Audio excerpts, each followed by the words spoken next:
Hello नमस्कार साथियों, welcome to the Officer Academy my dear students. आप सभी का 50 मिनट शो में स्वागत करता हूं। मैं प्रिंस राज आप सभी को ज्योग्राफी की जो कॉन्सेप्ट है उसमें आज हम पढ़ने वाले हैं विश्व के प्रमुख भूगोल, विश्व के प्रमुख पर्वतमाला के बारे में। ठीक है, माउंटेन के बारे में आज हम पढ़ने वाले हैं कि विश्व में जितने भी अलग अलग प्रकार के जो माउंटेन हैं उनका निर्माण कैसे हुआ। ये थोड़ी सी दोस्तों हम शॉर्ट में बताते हुए आपको विश्व के सभी प्रमुख पर्वतों के बारे में हम डिस्कस करने वाले हैं। तो चलिए इस श्रृंखला को शुरू करते हैं, कंटिन्यू करते हैं, है ना। सबसे पहले मैं आप सभी को बता दूं दोस्तों कि अगर हम विश्व के मानचित्र में अगर देखें कि कौन सी पर्वतमाला कहां पे है तो इसको थोड़ा सा एक बार आप नजर डाल लेंगे। जैसे अगर हम यहां से चले शुरुआत करें तो मेरे प्यारे बच्चों,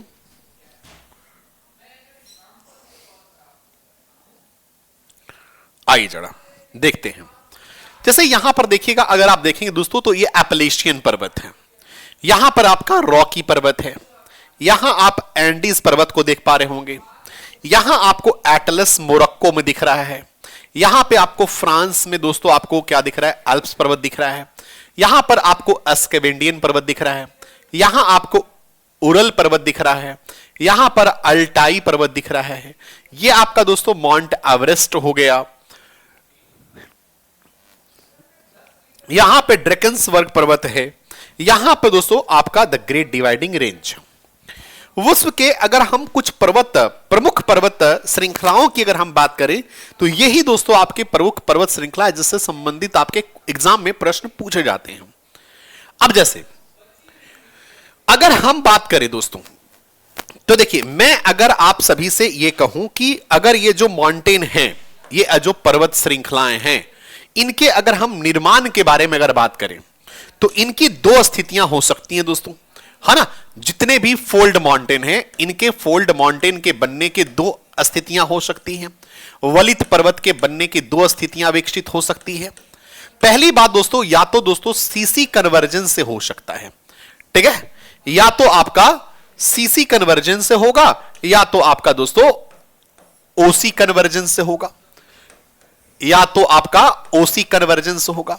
मतलब एक प्लेट ओशनिक रहेगा और एक प्लेट कॉन्टिनेंटल रहेगा, महाद्वीपीय रहेगा।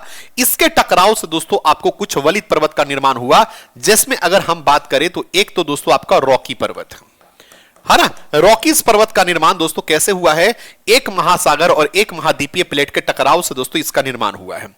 एंडीज पर्वत के बारे में बात करें तो एंडीज पर्वत का भी निर्माण कुछ इसी तरह से हुआ है कि एक ओशियन प्लेट और एक दोस्तों कॉन्टिनेंटल प्लेट के टकराव से निर्माण हुआ है। एक आपका दोस्तों द ग्रेट डिवाइडिंग रेंज है, एक कौन है, the great dividing range, the great dividing range, ये आपका दोस्तों ऑस्ट्रेलिया में है।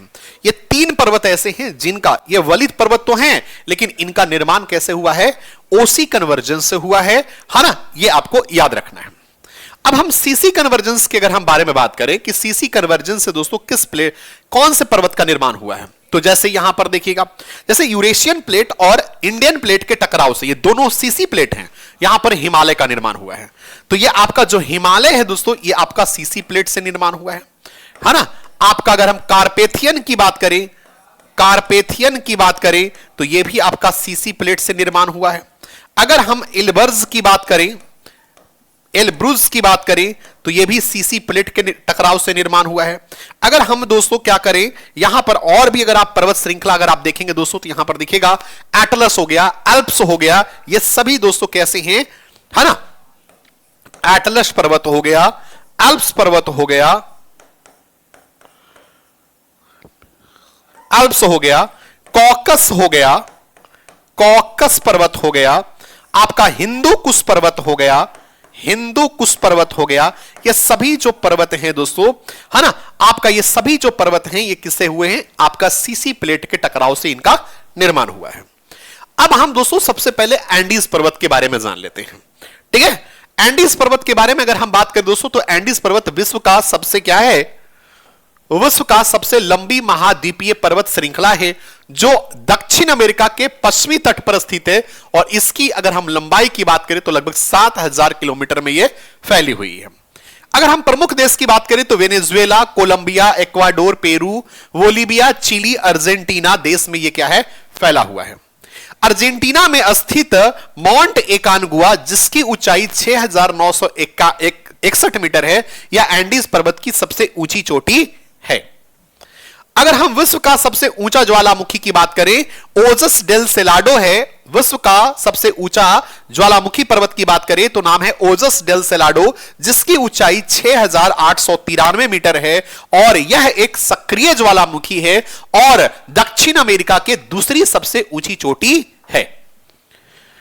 लिथियम त्रिभुज की बात करें दोस्तों, तो लिथियम त्रिभुज जहां पर दोस्तों मुख्य रूप से अर्जेंटीना, बोलिविया और चिली, है ना, तीन ऐसे देश हैं जहां पर एक ट्रायंगल का निर्माण होता है और वहां पर लिथियम नाम के दोस्तों एलिमेंट जो है सबसे अधिक पाया जाता है। और उसी लिथियम से आपने देखा होगा दोस्तों, जो इलेक्ट्रिक बस चलते हैं, इलेक्ट्रिक कार चलते हैं, आपका मोबाइल चलता है, ये सब आपके लिथियम बैटरी से ही क्या करते हैं, ये आपको फंक्शन करते हैं।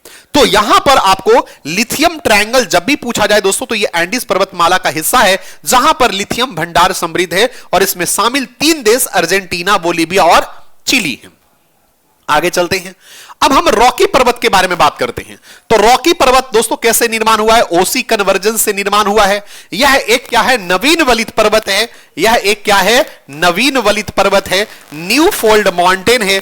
इसके बारे में भी बता दो दोस्तों कि यह भी क्या है, आपका न्यू फोल्ड माउंटेन ही है, न्यू फोल्ड माउंटेन है और ओसी कन्वर्जेंस से इनका क्या हुआ है, निर्माण हुआ है। ठीक है, अगर हम बात करें दोस्तों तो ये आपका रॉकी पर्वत जो है, जैसे कनाडा में ब्रिटिश कोलंबिया से लेकर के संयुक्त राज्य अमेरिका के न्यू मैक्सिको तक फैली हुई है और इसकी दोस्तों जो फैलाव है लगभग 4800 किलोमीटर में फैली है।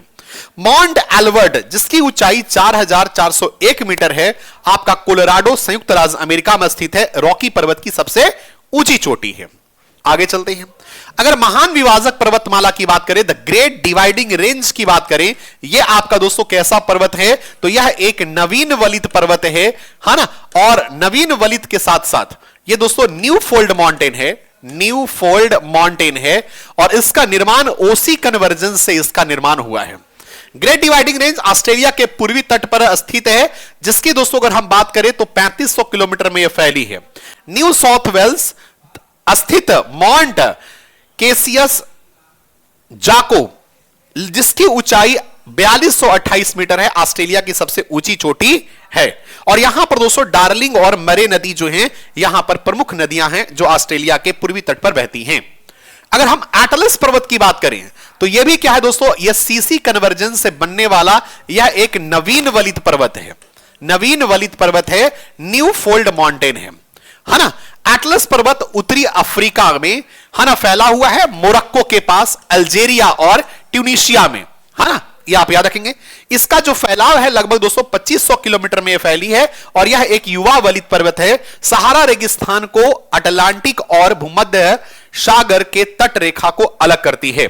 मोरक्को में स्थित यह माउंट क्या है दोस्तों, ट्यूबकल, है ना, ट्यूबकल जो है एटलस पर्वत की सबसे ऊंची चोटी है। आगे चलते हैं, हम यूराल पर्वत की बात करते हैं। यह दोस्तों क्या है, एक फोल्ड माउंटेन है, लेकिन यह क्या है, आपका पुरानी वलित पर्वत है। यह कैसी पर्वत है, पुरानी वलित पर्वत है, यह आपको याद रखना है।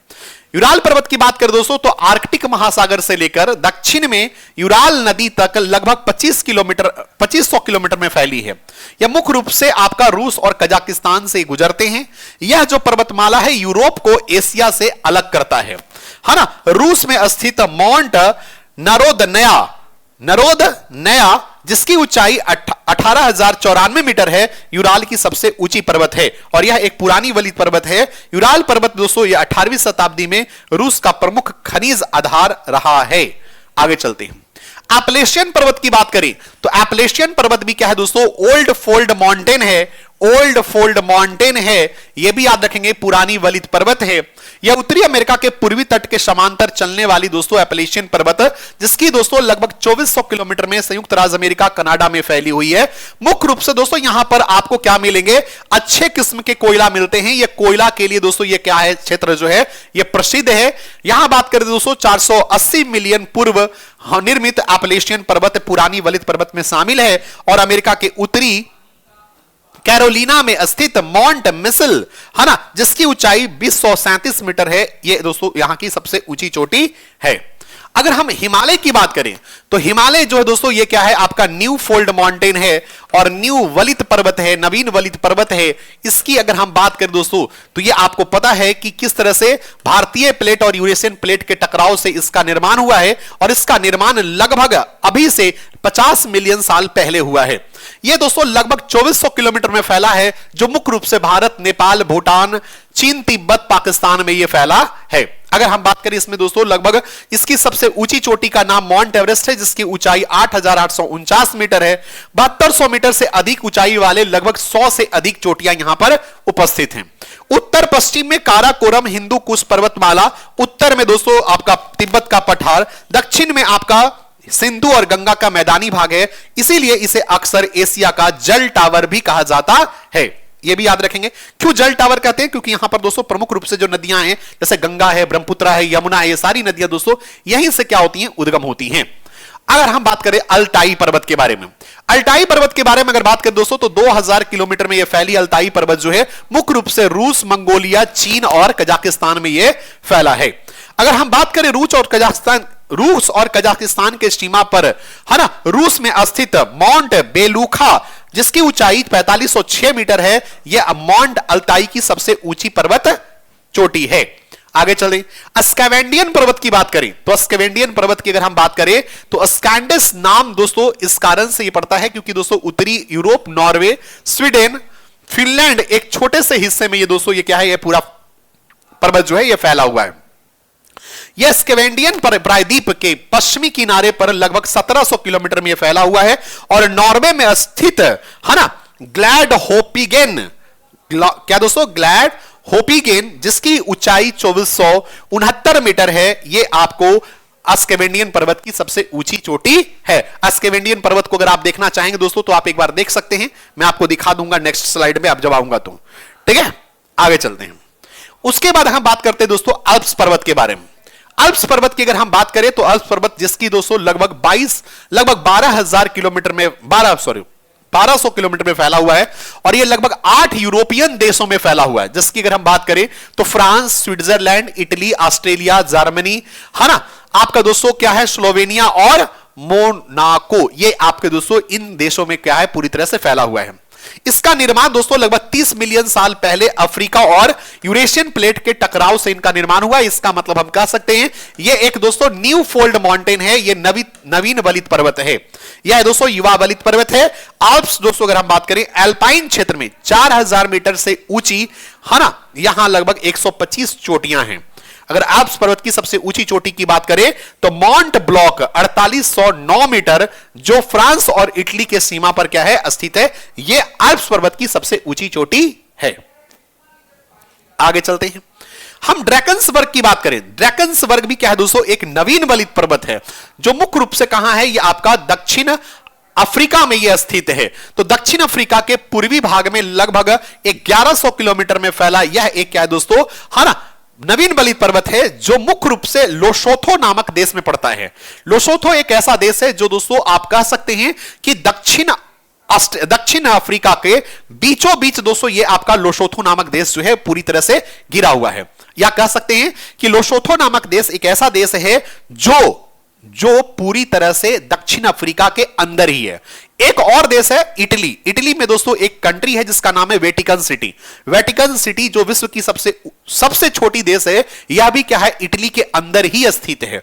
तो विश्व में लगभग 2 ऐसे देश हैं जो पूरी तरह से किसी दूसरे देश से घिरे हुए हैं। एक तो वेटिकन सिटी है और जो इटली से घिरा हुआ है, और एक लोसोथो है जो कि दोस्तों क्या है आपका साउथ अफ्रीका से घिरा हुआ है। यह एक नवीन वलित पर्वत है। आपका लोसोथो में स्थित दोस्तों क्या है थनाबा एंटले न्याना जिसकी ऊंचाई दोस्तों क्या है 3482 मीटर। यह ड्रैकन्सबर्ग पर्वत की सबसे ऊंची चोटी है। अब यहां पर कुछ प्रश्न दिए गए हैं। इन प्रश्नों को जो भी आपने पढ़ा है, इन प्रश्नों को दोस्तों क्या करना है, उत्तर करना है। जैसे आप कमेंट में क्या करेंगे, अगर यहां पर क्वेश्चन पूछा है कि which of the following is the highest mountain in the world, है ना, विश्व की सबसे दोस्तों क्या है, सबसे ऊंची चोटी कौन है? K2 है, कंचनजंगा है, माउंट एवरेस्ट है, माउंट क्या है, किलिमंजारो है। तो इसकी आपको पता है दोस्तों, इस प्रश्न का उत्तर जो है माउंट एवरेस्ट होगा, जिसकी ऊंचाई दोस्तों 8,849 मीटर या 48 मीटर है। K2 जो है दोस्तों ये क्या है, विश्व की दूसरी ऊंची चोटी है, और कंचनजंगा दोस्तों विश्व की तीसरी ऊंची चोटी है। यह आपको कम से कम पता होना चाहिए। इसका उत्तर जो है आपका सी हो जाएगा। इसी तरह से दोस्तों अन्य प्रश्नों का उत्तर दोस्तों आप लोग कमेंट बॉक्स में दीजिएगा। यह आपको दोस्तों हमने क्वेश्चन नंबर 2 जो है आपको कमेंट बॉक्स में उत्तर करना है कि इस प्रश्न का उत्तर क्या होगा। कह रहा है दोस्तों हिमालय जो है किस प्रकार का पर्वत है? ये एक वोल्केनिक पर्वत है, ये फोल्ड माउंटेन है, ब्लॉक माउंटेन है, रिसिडुअल पर्वत है। अब दोस्तों अगला प्रश्न है कि बताइए दोस्तों कि यहां पर लॉन्गेस्ट माउंटेन रेंज कौन है? यह आपको बताना है, उत्तर देना है, और आप बताना कि कौन से देश में, यह भी आप लोग जवाब देना है।